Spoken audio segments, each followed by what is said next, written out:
This just in my in-basket, Vegetarianism's Risky Crunch.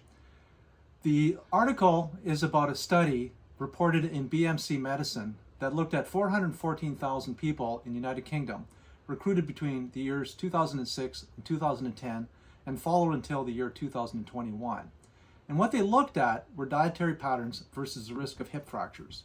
And it showed that those that were vegetarians had a 50% increased risk of hip fractures compared to the occasional and regular meat eaters. Is this a problem? Should I rush out right now and get a steak and forego my whole food plant-based vegan diet? Well, let's take a look at the numbers a bit more. This is what the numbers showed. Amongst 1,000 participants over 10 years, those that were meat eaters, either occasionally or regularly, would have 6.5 hip fractures. Those that were pescatarians, i.e. those people that only ate fish and no other animal products, had 7 hip fractures. And amongst 1,000 vegetarians over the course of 10 years, there were 9.5 hip fractures. So 9.5 versus 6.5 gives a relative risk difference of approximately 50%. Is there a reason for alarm? Now, if you look at it a little bit more closely, what that means over a 10-year period, the vegetarians had a risk of 3 out of 1,000, or 1 in 333, of having a hip fracture attributable to their vegetarianism. This is an absolute risk increase of only 0.3%, or 1 extra hip fracture per 333 people over 10 years. That's a lot less scary than a 50% relative risk increase. Is that a justification for changing their diet?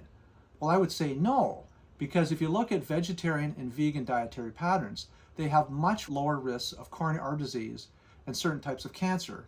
And certainly, for sure, for veganisms, the risk of diabetes mellitus type 2 is much, much lower. Diabetes, cancer, and heart disease are common everyday diseases, which many people will commonly suffer. In comparison, hip fractures are relatively rare. So overall, right there, the advantages to maintain a plant-based diet. But there's still more to the story. The reason vegetarians and vegans have lower bone mineral density is largely due to the fact that they're lighter. They are the dietary demographic that has a normal body mass index. In both the Adventist 2 and the Epic Panacea studies, vegans were the only dietary group that actually had normal body mass indices. All other groups, including vegetarians, were overweight. And by maintaining a truly normal body mass index, you're decreasing your risk of common diseases like heart disease, cancer, and diabetes. But there's even more to the story.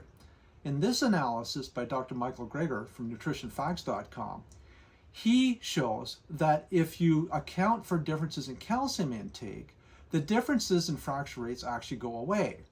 If the vegans ate a minimal threshold of 525 milligrams of calcium a day, which is actually not that difficult on a well-planned diet, the fracture difference rate went away.